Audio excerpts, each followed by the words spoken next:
Today we will see amplitude of the resultant wave produced due to superposition of two waves. We know very well superposition of principle of superposition of wave. Now we know that for the superposition of two waves we must have two waves, minimum two waves. आपल्याला superposition साठी दोन वेव्हची आवश्यकता आहे minimum. दोन पेक्षा जास्त चालतात पण मिनिमम दोन वेव्हची आवश्यकता आहे. म्हणून सुपरपोजिशन ऑफ टू वेव्स. आता इथं we have consider two waves having same frequency and different amplitudes. Same frequency and different amplitudes, so and they are differ in phase phi, so that the displacement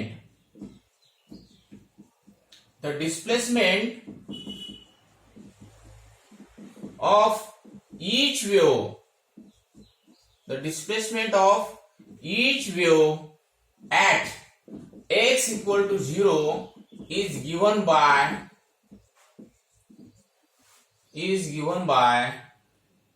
first wave. तुम्ही वेव्हचं equation बघितलं simple harmonic motion मध्ये, oscillation chapter बघितलं आपण, त्यामध्ये त्यातला video बघितला असेल तुम्ही. सिंपल हार्मोनिक मोशन मध्ये डिस्प्लेसमेंटचं इक्वेशन होतं, कारण वेव्ह म्हणल्यानंतर त्याला काय पार्टिकल ऑसिलेट होतात, त्याला सिंपल हार्मोनिक मोशन नाही, आणि ते इक्वेशन बघितलं. तसंच इथं the equation of first wave is given by y1 equal to a1 sin omega T. हे एका वेव्हचं इक्वेशन. दोन वेव्हची गरज आहे आपल्याला. मग दुसऱ्या वेव्हचं इक्वेशन काय घेऊ आपण, y2 equal to a2 sin omega T plus phi. Phi काय, phase difference between the two waves. Phi काय, फेज डिफरन्स आहे दोघांमधला. आता मग we can apply the principle of superposition of wave. आता याला principle of superposition of wave apply करू. According to principle of superposition of wave, the resultant displacement काय असते, vector sum of displacement. So that according to principle of superposition, according to principle of superposition काय होईल, y equal to y1 plus y2. मग y equal to y1 a1 sine omega T plus a2 sine omega T plus five.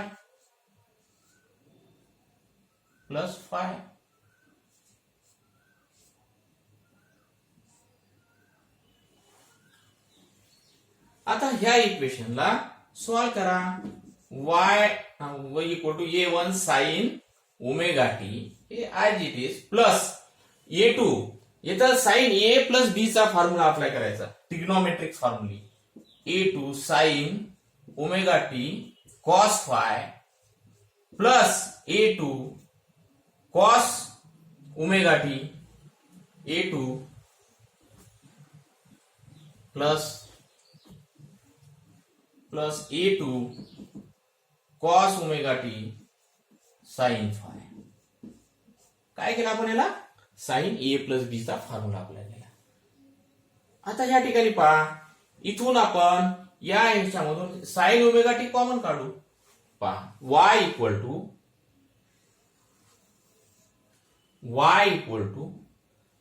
a1 plus a2 cos omega T,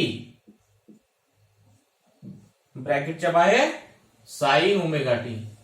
हा common, इथून common काढला आपण. कुठून common काढला, इथून कॉमन काढला. आणि हे as it is plus a2 cos omega T sine phi. बरोबर आहे. आता इथे सबस्टिट्यूट करू आपण. a1 plus a2 cos omega T बरोबर काय करू, a1 plus a2 cos omega t equal to a cos theta. याला 1 होणार. आणि A2 sin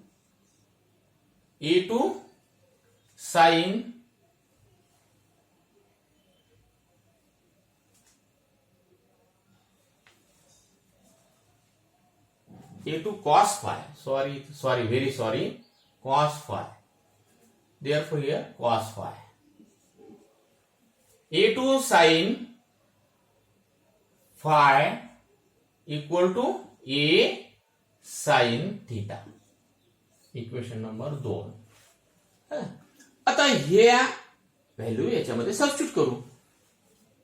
y equal to A cos theta sin omega t plus A sin theta cos omega t. कारण A2 sin phi च्या ऐवजी आपण A sin theta ठेवलं. मग ह्या ठिकाणी A कॉमन आहे. y इक्वल टू A काय होईल ब्रॅकेट मध्ये cos theta sin omega t plus sin theta cos omega t. ह्याला आपण असंही लिहू शकतो y equal to A bracket मध्ये sin theta cos omega t plus cos theta sin omega t. परत हे sin A प्लस B चा formula होते म्हणजे y equal to A sin omega t plus theta. हे काय आहे? This is the resultant equation of the wave. Resultant equation of the wave. Resultant equation of the wave. हे झालं ह्या दोन वेव्ह सुपरपोज झाल्यानंतर तुम्हाला रिझल्टंट इक्वेशन काय मिळालं? y equal to A sin omega t plus theta. इथं हे A1 हे या वेव्हचा अँप्लिट्यूड आहे, A2 ह्या वेव्हचा अँप्लिट्यूड आहे. फ्रिक्वेन्सी दोघांची सारखीच आहे. तसंच in this equation this is the resultant equation of the wave and A is the amplitude, resultant amplitude and frequency is same as that of the interfering waves. So this is the equation of resultant wave. Now we will find amplitude. आता तुम्हाला amplitude काढू आपण. A is the amplitude, resultant amplitude point करू to find the resultant amplitude. Resultant amplitude. To find amplitude A. मग ह्याच्यासाठी काय करायचं? Squaring and adding equation 1 and 2. Squaring and adding equation 1 and 2. आता पहिलं आणि दुसरं इक्वेशन ऍड करायचं. A cos theta squaring and adding याचा square plus A square sin square theta equal to A1 plus A2 cos phi याचा square plus A square sin square phi. A1 A2 square sin square phi. मग काय आता इथं common आहे A square म्हणून A square common in bracket sine square in bracket cos square theta plus sine square theta equals to इथं याला solve करा. A1 square plus twice A1 A2 cos phi plus A2 square cos square phi plus A2 square sin square phi. याला काय केलं? Solve केलं. मग आता ह्या ठिकाणी बघा left side cos square theta plus sin square theta equal to 1 म्हणून A स्क्वेअर इक्वल्स टू इथे आता A1 square plus twice A1 A2 cos phi plus इथे कॉमन निघतो a2 स्क्वेअर ब्रॅकेट मध्ये cos square phi plus sine square phi equal to 1. या ब्रॅकेटच्या ठिकाणी 1 राहील. म्हणजेच left side a square equal to a1 square plus twice a1 a2 cos phi plus a2 square. हे resultant amplitude काढायचं आहे आपल्याला. मग ए काढावं लागेल. हे ए स्क्वेअर बरोबर मिळालं. ए काढू आपण.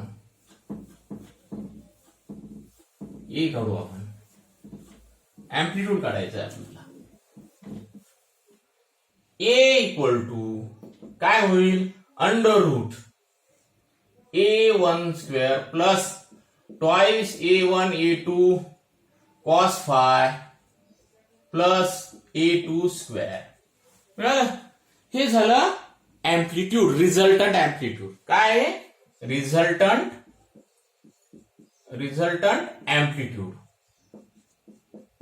एम्प्लिट्यूड आहे.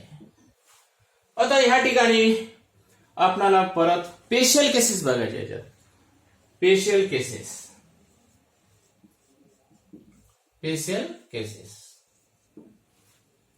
पहिली case when phi equal to 0 when the phase difference is 0. या दोन वेव्ह मधला ज्या पहिल्या घेतल्या त्यामधला फेज डिफरन्स जर 0 असेल तर काय होईल हे याची value A equal to in bracket cos phi च्या ठिकाणी कॉस 0 ची व्हॅल्यू काय असते 1 a1 square plus twice a1 a2 cos 0 plus a2 square. Cos 0 ची व्हॅल्यू काय असते 1 म्हणून a equal to under root a1 square plus twice a1 a2 plus a2 square. Now we can write in this way a equal to under root a1 plus a2 यांचा square असं लिहू शकतो याला आपण. आणि म्हणून a equal to a1 plus a2 square रूटच्या बाहेर काय होईल a1 प्लस a2. याचाच अर्थ काय या दोन एम्प्लिट्यूडची सम आली. याचाच अर्थ काय when phase difference is 0 then the resultant amplitude is maximum. Amplitude is maximum. आता ह्याच ठिकाणी if the amplitude is same दोन्ही वेव्हचं जर एम्प्लिट्यूड सारखं असेल तर काय होईल इफ a1 equal to a2 equal to a असेल तर याच्यात बघा a equal to a plus a equal to twice a. Twice a होईल ना काही करत नाही ट्वाइस a होईल. ट्वाइस a होईल plus twice a. Amplitude is maximum. आता दुसरी केस स्पेशल केस मधली दुसरी case second case. Now we will see the second case. When phi equal to pi जर त्यांचा फेज डिफरन्स हा पाय असेल तर they are in out of phase. इथं दे आर इन फेज. जेव्हा phi equal to 0 असतो तेव्हा ते काय असतात इन फेज. दोन्ही वेव्ह कशा असतात फेज मध्ये. इथं आउट ऑफ फेज.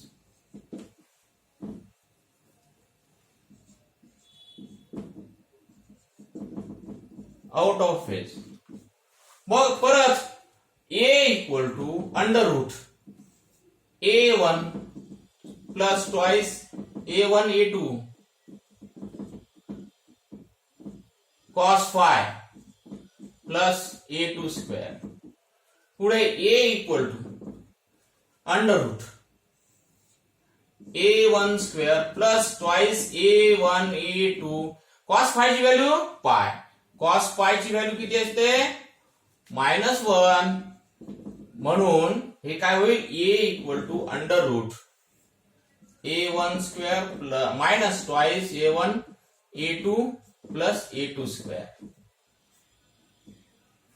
आणि हे असं लिहू शकतो a equal to A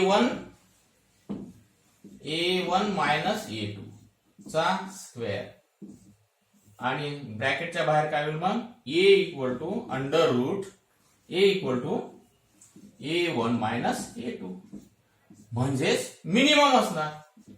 minimum resultant amplitude is minimum. When the phase difference is pi, then the resultant amplitude is minimum. आणि जर if the amplitudes are same, म्हणजे if a1 equal to a2 equal to a असेल तर the resultant amplitude is 0 होईल ना 0 a1 minus a2 होईल ते 0. हे झाले स्पेशल केसेस. ठीक आहे.